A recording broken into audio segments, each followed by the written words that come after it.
जो खासकर जामिया मिलिया इस्लाम में 2024 में एडमिशन लेना चाहते हैं। आज हम बहुत ही इंपॉर्टेंट टॉपिक पे बात करने वाले हैं, खासकर डॉक्यूमेंटेशन के बारे में और उस डॉक्यूमेंटेशन में भी एफिडेविट को लेकर कि आप एफिडेविट कहाँ से बनवाएं। ये उसका डिटेल हम बात करेंगे, कैसे आप इजीली वे में एफिडेविट बनवा सकते हैं, बिना टाइम लगे हुए आपका बहुत जल्द आपका एफिडेविट बन जाएगा। और जो डॉक्यूमेंट को लेकर जो आपके इशूज आ रहे हैं, क्वेरीज हैं, उसको लेकर इस वीडियो में हम फाइनली आपको ढंग से क्लियर समझा देंगे। एंड इस वीडियो के एंड होने के बाद, यानी कंप्लीट वीडियो को देखने के बाद फिर आपके डॉक्यूमेंट को लेकर कोई भी इशू नहीं होगा, मैं ऐसा उम्मीद करता हूँ आपसे। बाकी ये कि वीडियो स्टार्ट करते हैं। और अगर इस चैनल पे पहली बार इस वीडियो को देख रहे हैं या पहली बार आए हैं तो ज़रूर सब्सक्राइब कर लें और लाइक भी करें। इससे फ़ायदा आपको ये होगा कि रिसेंट में जितने भी अपडेट्स आते हैं उसका आपको पता चल जाएगा। चलिए स्टार्ट करते हैं। अच्छा, एक बात और, इससे पहले कि हम डॉक्यूमेंटेशन के बारे में बात करें, सबसे पहले आपको ये मैं बता दूं कि जामिया में आप किसी भी कोर्स में एंट्रेंस एग्जाम दिए हो, लाइक यूजी हो, पीजी हो, डिप्लोमा, एडवांस डिप्लोमा, किसी भी कोर्स में एंट्रेंस एग्जाम दिए हैं, आप सभी के लिए ही वीडियो है ये। ऐसा नहीं कि किसी एक स्टूडेंट के लिए, सभी कोर्स के लिए है। मैं सबके लिए थोड़ा थोड़ा बात कर लूँगा, बस समझने की कोशिश करिएगा। चलिए स्टार्ट करते हैं। देखिए, नॉर्मली ऐसा हो कि किसी भी कोर्स का अगर रिजल्ट आता है तो तीन चार बातें होता है। मैंने पहले भी बोला और आज फिर से बोल रहा हूँ कि किस कोर्स का रिजल्ट आया है, वो कोर्स का नाम मेंशन होता है, यहाँ पे भी होता है और यहाँ पे भी होता है। लिस्ट ऑफ सेलेक्टेड कैंडिडेट होता है, किस डेट में आया वो। इसके अलावा किस डेट में एडमिशन हो रहा है, 24 जून से 26 जून के बीच में एडमिशन डेट कहाँ हो रहा है, जामिया के कैंपस में, वो भी फैकल्टी ऑफ सोशल साइंस। तो आपके फैकल्टी नंबर मेंशन होंगे और उस हिसाब से आपको जामिया में जाकर एडमिशन लेना होगा। तो ये मैंने आपको बता दिया बेसिक चीज़ें। इसके बाद इसी के जस्ट नीचे सीरियल नंबर से इन्होंने डॉक्यूमेंटेशन को समझाया, इसको समझ लीजिए। फिर आपको बता देंगे कि एफिडेविट किसको बनवाना है, कितना एफिडेविट बनवाना होगा। अगर नहीं बनवाएंगे तो आपको एडमिशन भी नहीं मिल पाएगा, जाहिर सी बात है। तो इस सब को लेकर हम आपको डिटेल में बात करेंगे यहाँ पे। चलिए स्टार्ट करते हैं। देखिए, सबसे पहले आपने जामिया का फॉर्म अप्लाई किया है, उसका रजिस्ट्रेशन फॉर्म, और दूसरा एडमिट कार्ड, यानी कि जामिया एंट्रेंस दी उसका एडमिट कार्ड, यानी दो डॉक्यूमेंट आपके पास होना चाहिए। इन दोनों पे आप अपना सिग्नेचर जरूर कर दीजिएगा। मतलब जैसे जैसे इंस्ट्रक्शन देते जाओ वैसे वैसे करते जाइए, आपको ज़रा भी इशू नहीं होगा। टीचर भी बहुत खुश होंगे कि अरे भाई, इतना मतलब वेल प्रिपेयर्ड, वेल अरेंज बच्चा कहाँ से आ सकता है। तो मैं आपको यहाँ पे जो गाइड कर रहा हूँ, आप ऐसे जाइएगा, बिल्कुल भी टीचर आपसे खुश हो जाएंगे तुरंत भर में कि हाँ, हमें ऐसा ही स्टूडेंट चाहिए। मतलब एडमिशन थोड़ा इस टाइप से हो। अब हम थोड़ा सा बात कर लेते हैं। पॉइंट नंबर 2 मांग रहा है यहाँ पे क्वालिफाइंग एग्जामिनेशन। यहाँ पे दो बातें हैं। कई लोग ऐसे हैं जो बैचलर में एडमिशन लेने वाले हैं यूजी कोर्स में, मतलब बीए, बीएससी, बीकॉम, बीएलएलबी। तो इनमें क्या होगा कि आपका 12th की मार्कशीट होगा। क्वालिफाइंग का मतलब ये समझिए कि 12th की मार्कशीट लगेगा। जिसके पास नहीं है उनको बिल्कुल घबराने की ज़रूरत नहीं है। सीबीएसई वाले स्टूडेंट, उनके पास अभी शायद ओरिजिनल नहीं आया है। अगर नहीं आया तो आप क्या कराइए, जो रिजल्ट आया ना उस पर टीचर से, यानी जिस कॉलेज जिस स्कूल से पढ़े हैं वहाँ से साइन करा लीजिए और अभी आप सबमिट कर सकते हैं। क्योंकि इन्होंने इस बार जो डॉक्यूमेंट सबमिट करने के लिए एक टाइम दिया है कि अगर आपके पास अभी डॉक्यूमेंट, ओरिजिनल डॉक्यूमेंट नहीं आया है तो आप अक्टूबर तक सबमिट कर सकते हैं। चलिए खैर, मगर ये कि डॉक्यूमेंट अगर है तो लेके जाएगा तो ज़्यादा आपके लिए बेहतर रहेगा। पॉइंट नंबर 2 क्लियर हुआ। अब जो मास्टर्स के स्टूडेंट हैं, यानी मास्टर्स में जो एडमिशन लेना चाहते हैं, उनका क्या, उनका ग्रेजुएशन के मार्क्स, ग्रेजुएशन का जो मार्कशीट है, ओरिजिनल मार्कशीट, वो देना पड़ेगा।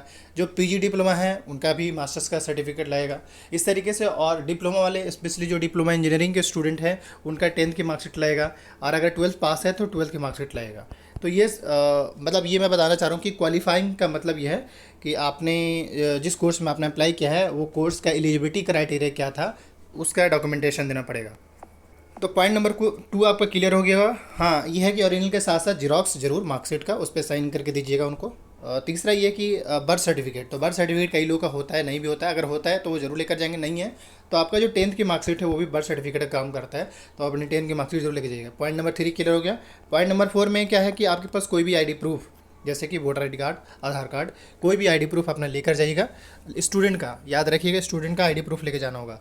जैसे ड्राइविंग लाइसेंस हो, या आधार कार्ड हो, या पासपोर्ट हो, या फिर वोटर आईडी कार्ड हो। पॉइंट नंबर 4 क्लियर हो गया। इसके अलावा पॉइंट नंबर 5 में, अगर कोई मुस्लिम ओबीसी है, एसटी कैटेगरी से बिलोंग करते हैं, उसको अपना कैटेगरी का सर्टिफिकेट देना पड़ेगा। या अगर पीडब्ल्यूडी कैटेगरी से हैं तो पीडब्ल्यूडी कैटेगरी होने का सर्टिफिकेट देना पड़ेगा। तो कैटेगरी वाला तो क्लियरली समझ में आ रहा है कि जो भाई जो एससी, एसटी, ओबीसी है, पीडब्ल्यू है, तो उनको अपने कैटेगरी होने का सर्टिफिकेट देना पड़ेगा। अभी हम इसके अलावा अभी तक कैटेगरी में इतना ही आए हैं। इसके बाद नेक्स्ट बात करें तो जो कश्मीर के स्टूडेंट हैं उसको डोमिसाइल सर्टिफिकेट, जो कश्मीरी माइग्रेंट हैं उनको माइग्रेंट होने का सर्टिफिकेट। पॉइंट नंबर 8 तक इतना सारा क्लियर हो चुका होगा। इसके बाद नेक्स्ट जो पॉइंट नंबर 9 में है वो मैं आपको दिखा दूं। यहाँ पे कुछ डॉक्यूमेंट नहीं मेंशन है बट स्टिल वो मांगते हैं। वो क्या है वो बता दे रहा हूँ। तो पॉइंट नंबर 9 में अगर देखा जाए तो आपसे क्या मांग रहा है, कैरेक्टर सर्टिफिकेट, जहाँ से आपने 12th किया है, जहाँ से भी आप ग्रेजुएशन कर रहे हैं, जाहिर सी बात है वहाँ से आपको कैरेक्टर सर्टिफिकेट भी मिलता है। तो वो कैरेक्टर सर्टिफिकेट भी आपके पास होना चाहिए। साथ ही आपका माइग्रेशन सर्टिफिकेट मिलता है, माइग्रेशन सर्टिफिकेट कैरेक्टर के साथ साथ माइग्रेशन मिलता है, तो माइग्रेशन जरूर लेकर जाएंगे, चाहे वो बिहार बोर्ड के स्टूडेंट हो या सीबीएसई के स्टूडेंट हो या फिर किसी भी स्टेट के स्टूडेंट हो आप हैं, तो आपको माइग्रेशन सर्टिफिकेट यहाँ पे मेंशन नहीं किया गया, लेकिन एडमिशन के टाइम में माइग्रेशन सर्टिफिकेट मांगता है, तो माइग्रेशन सर्टिफिकेट लेकर जाएंगे। पॉइंट नंबर 9 तक क्लियर हो गया। एक एडिशनल डॉक्यूमेंट मैंने बताया माइग्रेशन का। एक बार नेक्स्ट ब्लड ग्रुप आपको देना पड़ेगा। ब्लड ग्रुप आप कहीं से भी बनवा सकते हैं, इट्स अप टू यू, आप अपने लोकल से भी कहीं से बनवा सकते हो वो। और पॉइंट नंबर 11 पे कह रहा है कि अगर आपको कोई ऐसा ब्रांच मिला है, और चलिए पॉइंट नंबर बस 11 में इतना ही है कि मान ली कि कोई ऐसा ब्रांच है जहाँ पे ऑप्शन बेस्ड है, जैसे मान ली कि बीए पॉलिटिकल और बीए प्रोग्राम में, तो मान ली आपको बीए प्रोग्राम मिल गया, तो अगर प्रोग्राम मिल गया है तो आप जब एडमिशन लेने जाएंगे उस टाइम एक अपग्रेडेशन का फॉर्म होता है, उसको फिल कर देंगे तो आपको पॉलिटिकल भी मिल सकता है मेरिट के बेस पे। यानी अगर आपका मेरिट पॉलिटिकल साइंस के अंदर आ जाएगा सेकंड या थर्ड लिस्ट में, तो आपको मिल जाएगा। ऐसे ही हर एक कोर्स में होता है, लेकिन उन कोर्स में नहीं होगा जिसमें कोई ऐसा ऑप्शन नहीं। जैसे मान ली कोई स्टूडेंट बीएससी फिजिक्स का दिया है, तो बीएससी फिजिक्स में ऑप्शन नहीं था, सिर्फ बीएससी फिजिक्स का फॉर्म डाला है, लेकिन डिप्लोमा का जो स्टूडेंट डाले उसमें 5 ब्रांच था, उसमें ऑप्शन था, बीटेक वाले के पास भी ऑप्शन था।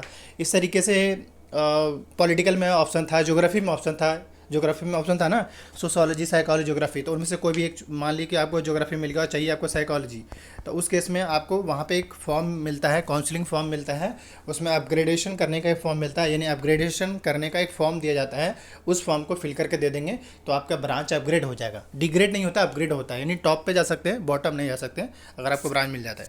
तो ये हो गया आपका उस केस में कि अगर आपके पास चॉइस सिस्टम हो, अगर नहीं हो तो फिर ऐसा ही डायरेक्ट आपको एडमिशन मिल जाएगा। खैर पॉइंट नंबर 12 में क्या है कि आपसे अगर आपका गैप है तो एक गैप का सर्टिफिकेट बनाना पड़ेगा, और वो बनवाना पड़ेगा इन द सेंस कि आपको एफिडेविट बनाना पड़ेगा। यानी कि अगर आपका गैप है तो एक एफिडेविट नहीं है तो फिर ज़रूरत नहीं है। मतलब अगर आपका गैप इन द सेंस कि अभी 2024 मार्च में आपका मार्कशीट आया, रिजल्ट आया है, ऐसे में आपका गैप नहीं है, लेकिन जो स्टूडेंट 2023 में पास आउट हुए, 2022 में हुए, 2021 में हुए और वो जामे में एडमिशन लेना चाहते हैं, तो उनको गैप का सर्टिफिकेट देना पड़ेगा, और गैप के तौर पे आपको एफिडेविट बनवा कर देना पड़ेगा। जामिया आपसे एफिडेविट मांगता है। तो ये पॉइंट नंबर 12 क्लियर हुआ। पॉइंट नंबर 13 में कह रहे हैं कि affidavit for not indulging ragging activities, और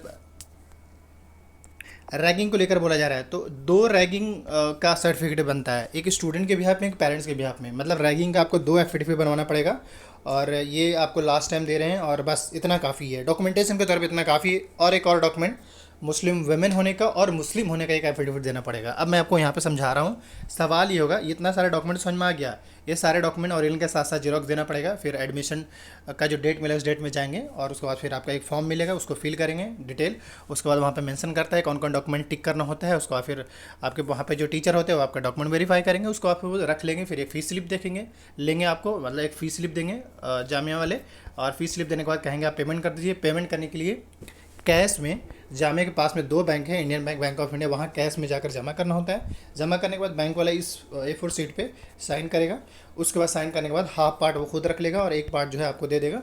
उसके बाद एक पार्ट में मतलब ये पूरा रहेगा, एक पार्ट जो है आपको खुद रखना है और एक पार्ट जामिया में सबमिट कर देना। इस तरीके से आपका एडमिशन हो जाएगा। लेकिन यहाँ तक तो पॉइंट क्लियर हो गया कि भाई ये डॉक्यूमेंट क्या क्या लग रही है।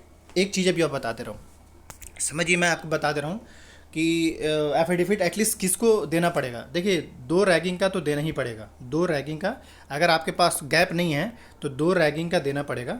और अगर आपने जामे के फॉर्म में मुस्लिम कैटेगरी सेलेक्ट किया है तो उस केस में देखा जाए तो एक मुस्लिम कैटेगरी का और एक मुस्लिम कैटेगरी का और 2 गैप का, यानी 3 एफिडेविट हो जा रहा है। पर अगर मान लीजिए कि आपका गैप है तो एक गैप का भी देना पड़ेगा, यानी टोटल 4 एफिडेविट हो गया। अगर गैप नहीं है तो 3 एफिडेविट देना पड़ेगा। इसी तरीके से कोई अगर मुस्लिम ओबीसी है या SC ST है तो उनको साथ भी क्या सीन है, अगर गैप है तो एक गैप का, और अगर आपका गैप नहीं है तो गैप का देने की ज़रूरत नहीं पड़ेगा। और उसके बाद 2 रैगिंग का हर किसी सभी को देना पड़ेगा, और 2 रैगिंग हो गया, एक गैप हो गया।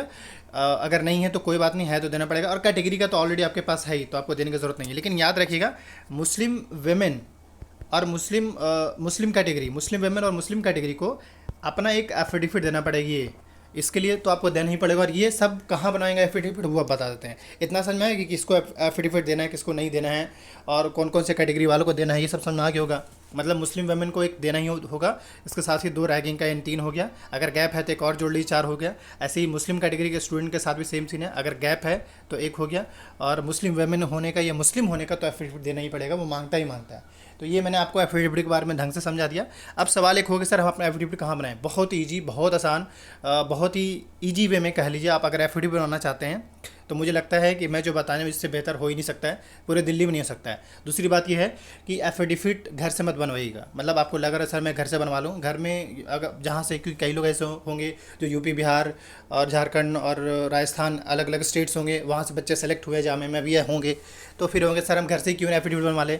घर से अगर आसान वे में बनता है, ज़्यादा प्रॉब्लम नहीं है तो बनवा लीजिएगा। नहीं बनता है तो आपके लिए दिल्ली मुश्किल से, मैं बता दूं, दिल्ली में 10 से 15 मिनट के अंदर में आपका एफिडेविट हैंड टू हैंड बना कर दे दिया, ऑनलाइन बना कर दे दिया जाता है। तो ये दिल्ली में हो जाता है। अब सवाल होगा दिल्ली में कहाँ पे होगा, तो वो थोड़ा सा बता देते हैं। आप जब जामिया जाएंगे, यानी जामिया कैंपस पहुँच जाएंगे, तो जामिया के कैंपस से, यानी मान लीजिए जामिया के कैंपस यहाँ पे है और जामिया के कैंपस से एक शॉप का नाम मैं बता रहा हूँ। हालांकि उससे पहले मैं बता दूं, मेरा उससे 1 पैसे का भी कोई डील नहीं है, लेकिन मैं आपके सहूलत के लिए बता रहा हूँ। मैं आपके लिए कम खर्च बैठे, कम पैसे में हो जाए, इसलिए मैं बता रहा हूँ। क्योंकि वहाँ पे जैसे मैंने अब तक देखा है, मात्र वो 50 रुपीज़ में आपको एफिडेविट बनाकर, एक एफिडेविट बनाकर देता है। इसके अलावा कहीं और अगर बनाते हैं तो वहाँ पे आपको 80 से 100 रुपीज़ आपको एफिडेविट का पे करना पड़ता है। साथ ही आपको खुद ही सारा काम करना पड़ता है। पर यहाँ पे क्या है, वो उसका बंदा बैठा हुआ रहता है, वो खुद ही सब कुछ करता है, बस आपसे साइन करा लेता है और उसके बाद मुश्किल से 10 से 15 मिनट में आपको 50 रुपीज़ मात्र वाली वो आपको एफिडेविट बना कर देता है। तो ये कहीं कि आपका ही फ़ायदा होगा ना, इसमें मेरा क्या है। मैं तो आपको बस सजेस्ट करना चाह रहा हूँ कि देखो अगर आप ऐसा करते हो तो आपका फ़ायदा होने वाला है। तो मैंने क्या बोला, जामिया के पास में जामिया कैंपस में होंगे, जामिया से मात्र 2 किलोमीटर पे उखला हेड है और उसी ओखला हेड पे शॉप है। शॉप का नाम है Aftab real documentation. Aftab real document, मतलब अगर आप जामिया पहुंच जाएंगे, पहुंचने के बाद अब अपने गूगल पे डायरेक्ट डालिएगा आफ्ताब रियल डॉक्यूमेंटेशन। जैसे ही डालेंगे इस तरीके से डिटेल आएगा, मैं आपको दिखा रहा हूँ। ये रहा टॉप पे जो फर्स्ट आ रहा है, ये आफ्ताब रियल डॉक्यूमेंट सेंटर। आप इस पर क्लिक कर सकते हैं। ये रहा, देखिए ऐसा। मैं जो सबसे पहले आया फर्स्ट पे, उसी पे ही क्लिक करता हूँ। या वरना ये कि डायरेक्ट मैप पे आप करिएगा, हम डायरेक्ट मैप पे करते हैं एक बार, ठीक है। देखिए मैं मैप डायरेक्ट सेलेक्ट किया हूँ, आप नोटिस करिएगा मैंने कैसे वहाँ पे लग जाए, क्योंकि ताकि आप खुद भी, अब जैसे हर जगह पे तो मैं बता नहीं सकता हूँ कि भाई कैसे चले जाओगे, तो मैं आपको डायरेक्ट लोकेशन बता दे रहा हूँ ताकि आप इजीली पहुँच जाए। तो ये रहा, देखिए फर्स्ट पे आ रहा है, ये टॉप पे फर्स्ट पे आ रहा है। अभी इस पर हम क्लिक करते हैं, ठीक है। इस पर मैंने क्लिक किया, देखिए अब इसके बाद फिर यही ऑफिस, यही ऑफिस है। इसके बाद आपको डायरेक्शन पे क्लिक करना है। हमने डायरेक्शन पे सेलेक्ट करके अपना जो लोकेशन जामिया मेट्रो सेलेक्ट किया है। इसके बाद फिर ये सेलेक्ट करने के बाद देखिए मैं आपको दिखा रहा हूँ, ये रहा। अब मैं आपको फाइनल आगे दिखाता हूँ। ये देख लीजिए यहाँ पे कहाँ पे दिखा रहा है ना आपको, 1 सेकेंड। मैंने डायरेक्ट सिंपली सिर्फ सर्च किया आफ्ताब रियल डॉक्यूमेंटेशन। जैसे ही मैंने सर्च करा है, देखिए कितने नज़दीक दिखा रहा है आपको, मात्र 500 मीटर है आपसे है।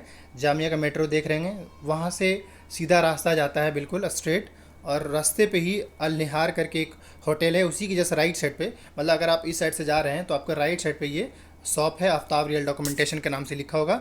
और जो बैनर है वो इस तरीके से मैं आपको दिखा दे रहा हूँ, वो दिख जाएगा।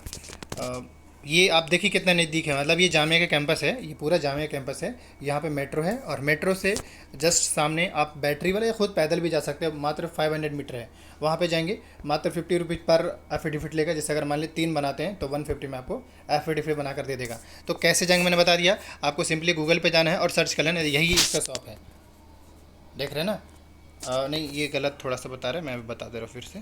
ये आप सिंपली गूगल पे ध्यान रखिए, सर्च क्या करना है, आप Aftab real documentation centre search करिएगा, तब इस टाइप का ये आएगा, जैसे ये दिख रहा है ना फ़ोटोज़ वगैरह। इसके बाद आप डायरेक्शन पे क्लिक करते हैं। इसके बाद हमने जामिया मेट्रो सेलेक्ट किया और उसके बाद देखिए इस टाइप से शो कर रहा है। तो ये आप इतना समझ में आ गया होगा। बस ध्यान ये रखिएगा कि आप सर्च क्या करते हैं, ये थोड़ा सा इंपॉर्टेंट है। अब इसके बाद थोड़ा सा मैं आपको यहाँ पे ये दिखा दूँ, आफ्ताब जस्ट डायल पे जाकर थोड़ा सा दिखा देते हैं कि आप कैसे व्यू कर सकते हैं, क्योंकि थोड़ा बहुत आप जानकारी ऐसे ले लेंगे ना तो आपको बिल्कुल दिक्कत नहीं होगा। जैसे वहाँ पे है ना, जब जाएंगे ना तो वहाँ पे जस्ट नियर में ही यूनियन बैंक एटीएम है और बैंक भी है, तो आपको पता चल जाएगा। ऐसे ही जब एंट्री लेते हैं ना तो राइट साइड पे ही बंदा इसका है, मतलब जो रूम है ऐसे ही कुछ करके है जो दिखाना चाह रहे हैं यहाँ पे। देखिए यहाँ पे कुछ बेसिक, हाँ एक आप कह रहे होंगे कि इनका नंबर कैसे मिलेगा।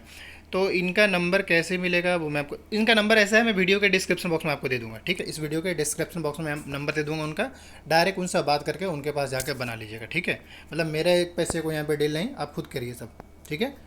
तो एक आप यहाँ पे अभी ऐसे डायरेक्ट शो नहीं कर रहा है इसका नंबर, ऐसे ही बैनर में डायरेक्ट शो कर रहा होगा। ये जो बैनर है ना, देखिए बैनर को सही से जूम करके देखिएगा तो बैनर शो करने लगेगा, वरना ये कि मैं नंबर जो है यहाँ पे वीडियो के डिस्क्रिप्शन बॉक्स में दे दूँगा। तो होपफुली मैंने डॉक्यूमेंटेशन को लेकर भी समझा दिया, कहाँ बनाना है, क्या क्या डॉक्यूमेंट लगे, ये मैंने बता दिया।